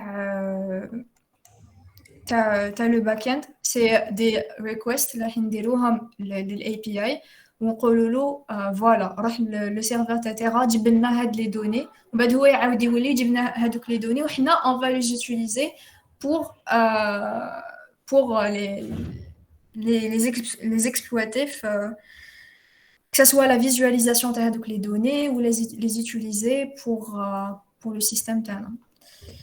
Donc Alors, en voilà, réalité, et comme je vous expliquais pour... oui. Alors, ce que tu appelles le HTTP request,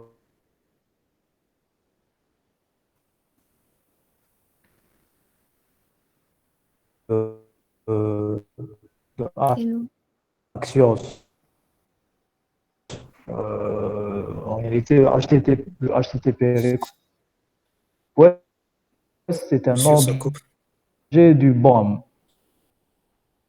Oui, ça coupe. Si vous vous rappelez, on avait parlé du BOM, du Browser Object Model. Allô? Allô? Oui, monsieur, on vous entend. On vous entend maintenant, monsieur. Attendez, je vais me reconnecter. Désolé.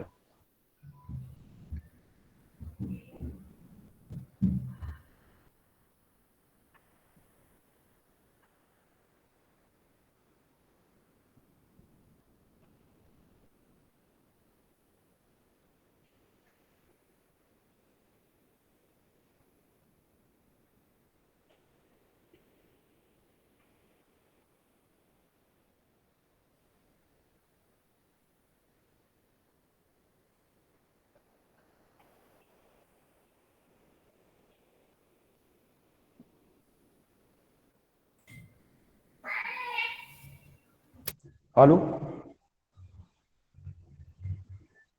Oui, monsieur, Est-ce que vous m'entendez, c'est vous? on vous entend. Ouais. Oui, monsieur.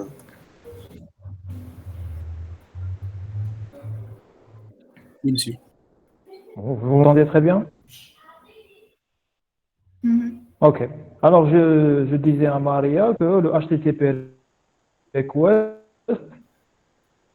donc, faisait partie du BOM, Browser Object Model. Donc, ce qu'elle est en train de vous expliquer, c'est que à certains moments, il y a eu le besoin, comme je vous l'ai expliqué, de mettre à jour juste une partie de la page web. Imaginez que vous avez un tableau, que vous voulez le rafraîchir uniquement en l'intégralité de votre page. Donc, il y a eu, ça a engendré la méthode, on appelle la méthode, donc Ajax, ce n'est pas une technologie, c'est une manière de faire. On utilise le HTTP, un objet qu'il faudrait l'instancier, un endpoint récupère les données et tu vas manipuler le DOM pour faire des modifications immédiatement sur le DOM, sans rafraîchir la page. Donc c'est ça le principe de l'Ajax. Bon, après, on peut le faire soit avec Axios, soit avec jQuery. On peut le faire avec jQuery aussi, ceux qui ont l'habitude ceux qui connaissent jQuery, c'est un framework de JavaScript. Voilà. Faut pas confondre. Ajax c'est une manière de faire, c'est une technique, mais c'est pas une technologie. Ouais. Voilà. Alors tu en étais où, Maria? Donc, Non, c'est bon, je voulais juste faire un recap à la... Pardon, monsieur?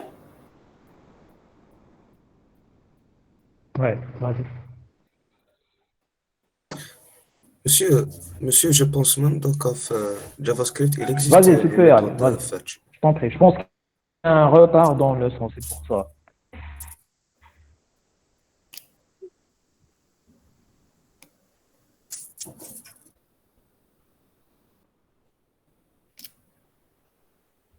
Oui, exactement, oui.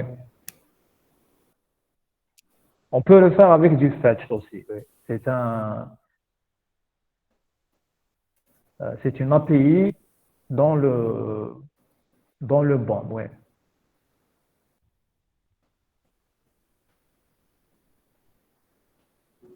Il y a un retard C'est bon, je pourrais continuer. Ouais. dans le son, je suis désolé.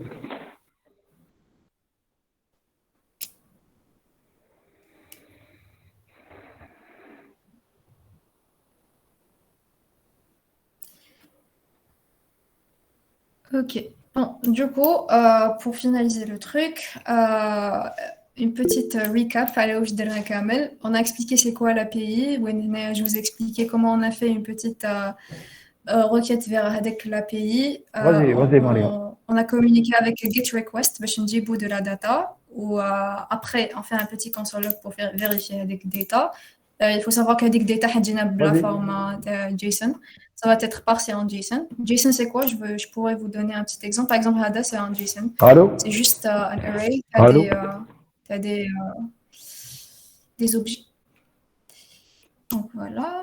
Monsieur, on vous entend, oui, mais il y a un retard dans le son. Oui.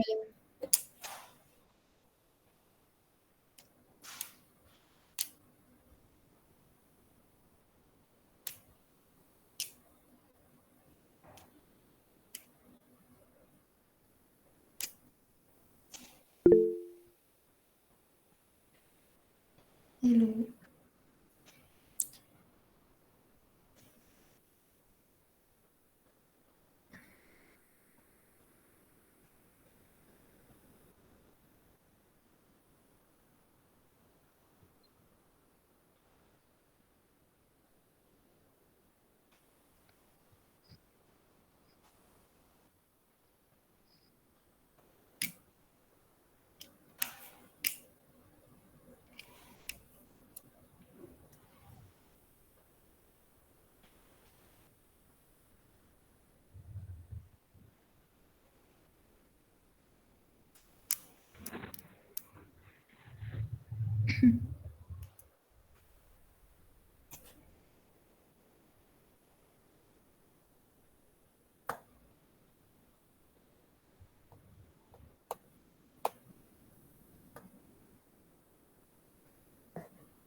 Oui, bien sûr. Vous nous entendez?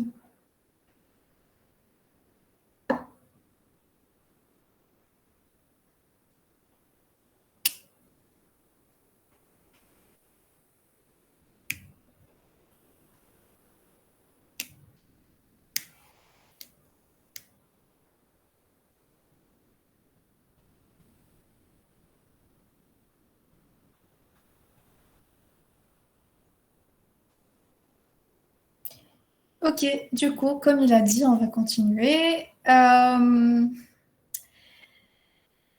Ok, donc je vous ai expliqué, enfin en bref, comment là le API de Terra, comment ça a fonctionné. Aussi, une petite recap à les users qui me fait comment revealer le middleware, c'est des fonctions qu'on va utiliser après.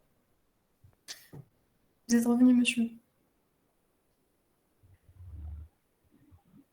Oui. Vous entendez? Oui, on vous entend. Bon, il y a toujours un retard.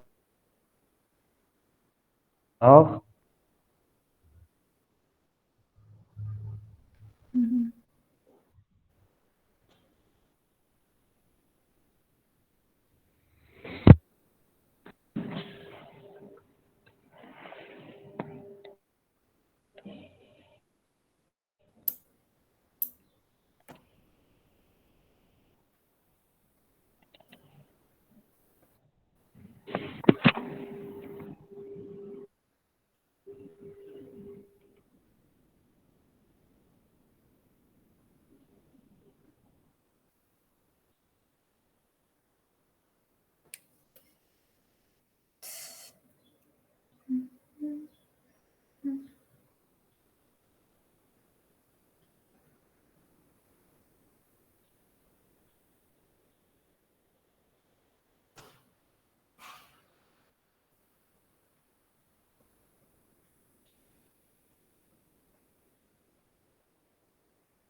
Allô? Allô? Oui, monsieur.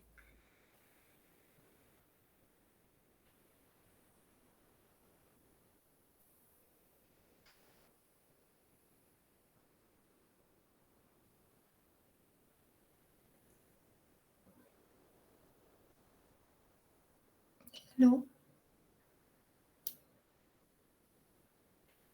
Allô? Allô? Oui, monsieur, on vous entend. Je vous entends pas. Oh, pourquoi?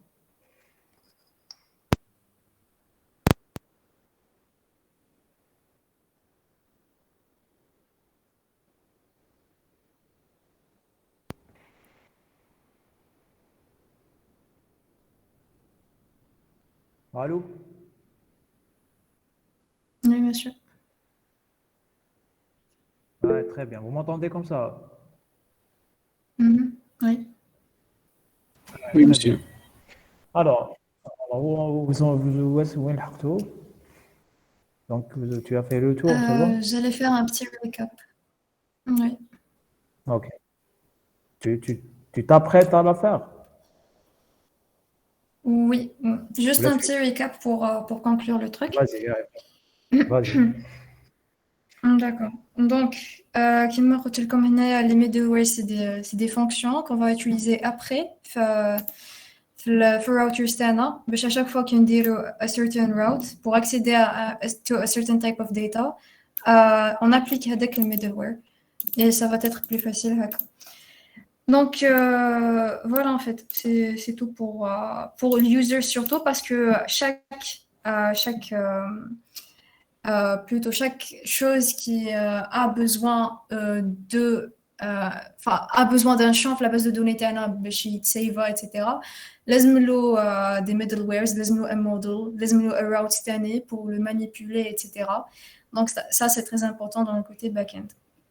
Et aussi bien sûr la communication avec dans notre cas l'API pour avoir les données. Donc voilà, c'est ça pour le back-end. C'est tout ce qu'on a fait. Donc voilà. Je vous remercie vraiment pour votre attention, pour cette présentation. Et si vous avez des questions, n'hésitez pas. On est toujours là pour apprendre, bien sûr. Donc voilà. Merci. Merci Maria, merci beaucoup pour ta présentation. On voit que tu as travaillé ta présentation. J'apprécie beaucoup les gens qui font des efforts, qui travaillent, qui sont toujours là au service de leurs camarades, participer, enrichir le contenu. Moi-même, j'ai appris des choses. Je ne connais pas tout. Hein. Je continue à apprendre avec vous. Quand il y a quelque chose que je ne connais pas, moi personnellement, côté front-end, j'ai l'habitude d'utiliser Angular. Je n'ai jamais programmé avec Vue ou Vue.js ou la React. React, j'ai essayé, puis j'ai vu que j'étais allergique à React. Ma tête était déjà formatée pour Angular. C'est très. J'étais Ouais. allergique En fait, à... React, pour moi en tout cas, j'ai commencé par Vue. Quand j'ai fait une petite formation introduction à React, etc., j'ai trouvé que React était vraiment plus compliqué que Vue. Vue, il est vraiment très très simple côté manipulation, etc. Donc voilà, c'est pour ça que personnellement, je penche beaucoup plus pour Vue. Ça fait des ravages quand on commence avec un framework. Notre tête va se formater sur ce modèle-là. Donc, imaginez que vous n'avez jamais fait du JavaScript et vous allez apprendre React directement. Quand on va vous parler de JavaScript, vous Monsieur, allez mais, faire du chinois. Hein, tu disais? monsieur, mais React est plus populaire que les autres les autres On dirait frameworks. que nous avons Donc, un React c'est sur pas un dans le argument pour marché. utiliser React. Hein. Nous avons un évangéliste de React parmi nous. Non, monsieur, mais qu'est-ce le React? Comme un chercheur d'emploi, هتلقى بزاف des opportunités par rapport à React framework. Probablement. Peut-être. Oui. Bon, non. Est-ce que, alors, je voudrais enrichir la discussion. Est-ce que Maria ou Ouais, bien d'autres sûr. étudiants, est-ce que vous avez l'habitude de faire de déploiement? Parce que, bon, cette application, elle tourne sur votre machine en local, mais il faudrait penser, Mhm. quand vous allez la déployer, c'est-à-dire vous allez la mettre, vous allez la diffuser, Oui. vous allez la rendre accessible à tout le monde, vous allez la mettre dans Mhm. un serveur en production, et elle Oui. devient comme n'importe quel site web qui existe sur la toile. Est-ce que vous avez l'habitude de faire Oui. ça? Alors non, j'ai pas vraiment l'habitude de le faire. Je l'ai fait juste une fois. C'était pour le tout premier site web que j'ai créé et j'ai utilisé Heroku App. C'était un déploiement d'un petit site web dont on a travaillé comme un projet de fin d'une formation. Très bien. OK. Mhm. Est-ce que, bon, c'est bien, j'aurais bien aimé qu'on arrive jusqu'à la partie déploiement. Moi, je voulais Déploiement, ouais. je voulais qu'on obtienne, bon, je ne parle pas de ta présentation, je parle du programme que je voulais faire pour ce module-là. Moi, j'avais prévu même de prendre un Mhm. abonnement chez un hébergeur et de vous montrer comment on prend notre site web qu'on a développé et comment on va le mettre chez un quelconque hébergeur. Parce que c'est bien de concrétiser quelque chose, même psychologiquement, on sent que c'est bon, on a abouti, on a terminé.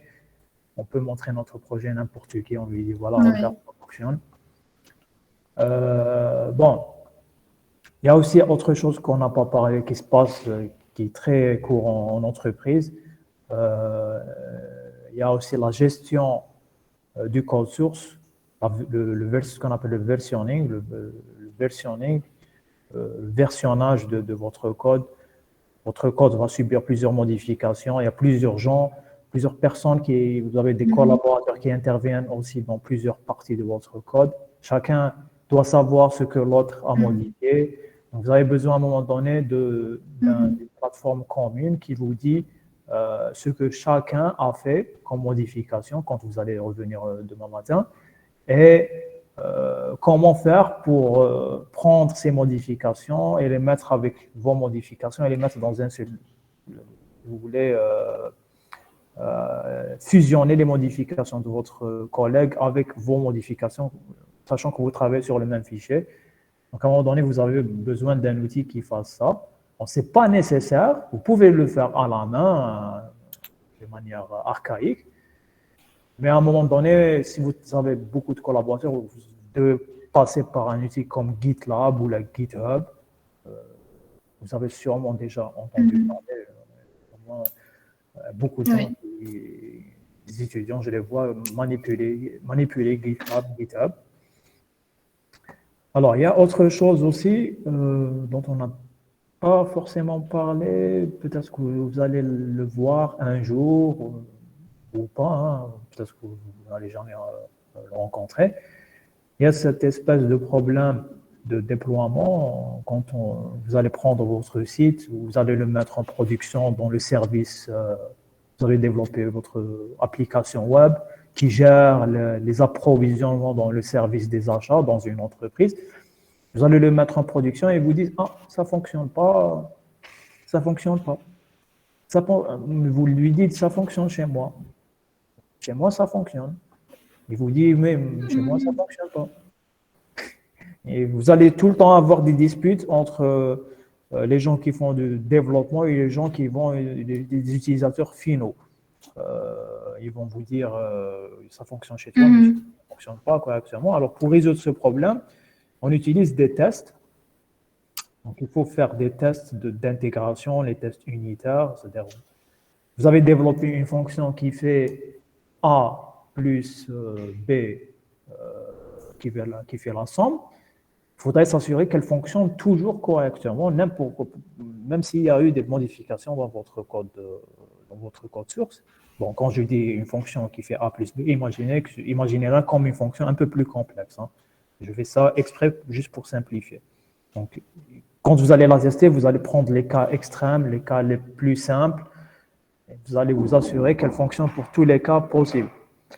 Donc ça, c'est pour les tests. Vous allez les voir en 3e année, Inch'Allah. Et puis, vous avez aussi donc, votre camarade Terishin, dockerisation de votre projet. Vous devez vous assurer que ce que vous avez développé sur votre machine reste fonctionnel dans une autre machine. Pour faire ça, vous allez prendre votre projet, vous allez mettre à l'intérieur de ce qu'on appelle un Docker, un conteneur. Vous allez prendre le conteneur qui va, lui, fonctionner à tous les coups dans la machine cible de l'utilisateur. Excusez-moi.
Alors, excusez-moi, parce que je suis à l'université.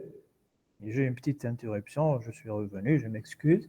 Alors, je disais, donc, la dockerisation, donc, c'est un concept un peu plus avancé. Ça concerne ceux qui vont faire de l'infrastructure. À un moment donné, bon, vous faites tous de l'informatique, mais à un moment donné, certains vont chacun va se spécialiser dans un truc. Hein. Il y a ceux qui vont faire du système, les ingénieurs système, qui vont s'assurer que ils reçoivent une application, ils vont se débrouiller pour la faire fonctionner sur l'infrastructure dont ils disposent. Ils ont des serveurs et ils ont des endroits où ils font du stockage, ils vont prendre l'application, ils vont se débrouiller pour la faire fonctionner dans leur environnement de production. Il y a ceux qui vont faire du génie logiciel, il y a ceux qui vont faire du système d'information, du processus, gestion des processus, il y a ceux qui vont faire de l'intelligence artificielle, ceux qui vont faire de la sécurité, d'autres vont faire j'allais dire, du réseau. Donc, chacun ce qu'il va faire comme métier. Pour l'instant, vous êtes en train de faire à peu près la même chose avec ceux qui font de l'académique, informatique académique. Mais au fur et à mesure que vous allez progresser dans votre formation, vous allez trouver une affinité avec des métiers bien précis, avec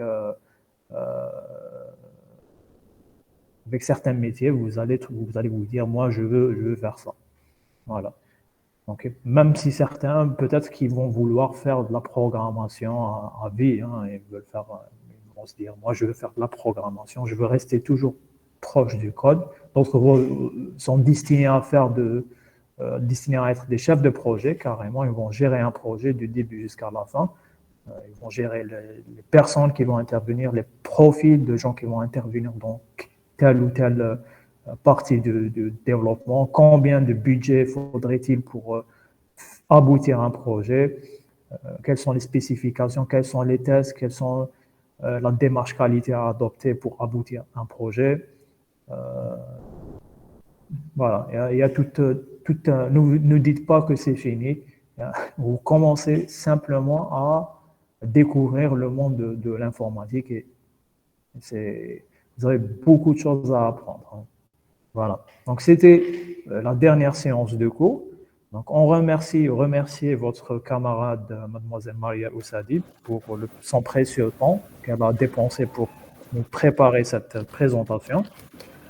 Ce qui va advenir de cette formation, donc on va s'arrêter ici. Demain, on aura TP, bien sûr. On va discuter un peu des solutions des uns et des autres concernant le problème auquel on s'est arrêté, qui consiste à rendre persistante l'application de gestion des personnes. On va voir ce que vous avez pu faire. C'était un bon exercice. Et puis, bon, pour l'espace, on va le laisser, l'espace de Google Classroom, on va le laisser pour, j'espère qu'il va vous servir l'année prochaine, modestement, hein, même si on a déjà des génies qui veulent apprendre des outils un peu plus sophistiqués comme votre camarade Mebarki. Donc, je le laisse modestement en espérant qu'il va vous servir. Les questions seront toujours les bienvenues, les remarques, les critiques, pas les insultes, en espérant que vous allez travailler bien en examen, vous allez obtenir de bonnes notes, et j'espère que l'année prochaine, vous allez avoir un bon projet où vous allez pouvoir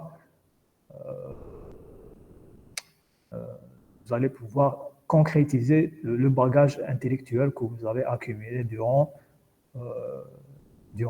ces 2 années et le prochain semestre de l'année prochaine, en espérant que vous allez tous avoir votre année, Inch'Allah. Voilà. Donc, s'il y a quelqu'un voudrait ajouter quelque chose ou il a une question, c'est le moment avant qu'on termine. Monsieur? Oui. Bon, merci beaucoup. Et on peut savoir comment l'examen ça se passe. Monsieur, ما لبناش كامل ليدي كيفاش l'examen راح يفوت. Je sais pas, monsieur. تقدر تبدنا ايدي صغيره ولا؟ Ce sera écrit. Ce sera un examen écrit. Il y aura des questions. Ce sera des questions. J'ai pas compris. Comment on met des questions? Il y a des questions, ça. Vous voulez savoir est-ce que c'est QCM, c'est ça? راح تبدنا نكتبوا نكود PHP. Oui, monsieur. Si je vous donne à écrire du code PHP, ça sera un langage humain. Moi, j'ai jamais exigé que mes étudiants apprennent. Ah, d'accord. Vous avez vu que même en test de TP, je vous ai donné la liberté d'aller chercher les supports de cours, les supports de TP, les solutions. Parce que je trouve qu'apprendre du code, c'est une aberration. Un bon ingénieur, c'est pas quelqu'un qui a appris du code par cœur, mais c'est quelqu'un qui est capable de reproduire la solution, qui sait, qui a les mécanismes intellectuels correctement implémentés dans sa tête pour aller chercher la solution. Alors, ceux qui ont suivi le cours correctement, qui ont suivi les TP, en test de TP, ils ont su où aller chercher l'information parce qu'ils se souviennent de l'enchaînement des cours et des TP. Ceux qui n'avaient malheureusement pas l'habitude de suivre, ils ont eu des difficultés parce que ils n'ont pas su comment appliquer un concept à quel endroit il faudrait l'appliquer. Bon, l'examen ne sera pas trop difficile, il ne sera pas trop simple non plus parce que l'examen, c'est un moyen pour d'abord. C'est pas un châtiment, l'examen. L'examen, il est là pour valider vos connaissances. Il ne faudrait pas que l'examen soit trop simple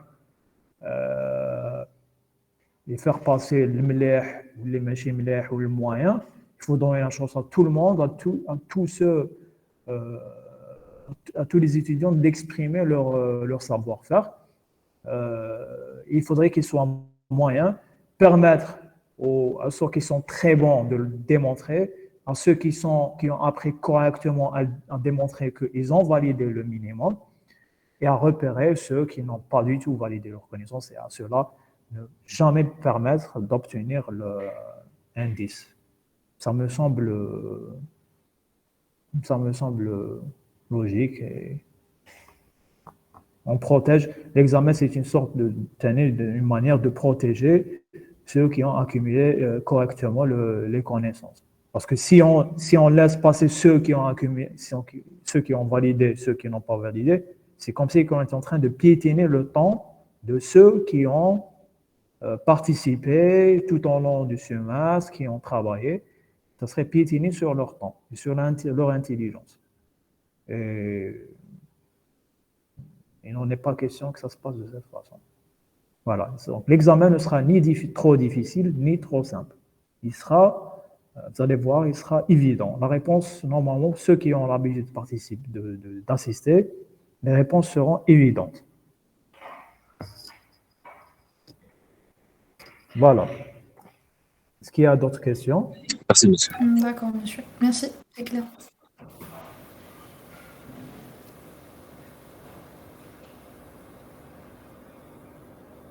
Voilà, donc s'il n'y a pas de questions, on va s'arrêter ici.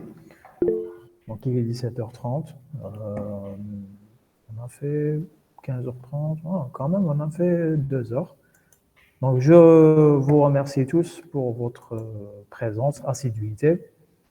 Et on se voit demain, Inch'Allah. Normalement, ça sera... Bon, s'il y a un décalage, je vous tiendrai au courant. Mais normalement, on a l'habitude de maintenir le créneau de 15 heures. Est-ce que vous me confirmez qu'à 15 heures, on pourrait commencer? Alors, on a l'habitude de commencer à 15h30. Le 15 heures. Je pense qu'à 15h30. Bon, on va le mettre à 15 heures demain. S'il y a un imprévu, je vous tiendrai au courant parce que la matinée, il y aura une cérémonie à la faculté. Donc, j'espère que ça ne va pas prendre beaucoup de temps. On pourra maintenir notre créneau. Voilà. Voilà, je vous souhaite une bonne fin de journée et à demain, Inch'Allah. Merci. Merci, monsieur. Merci, monsieur.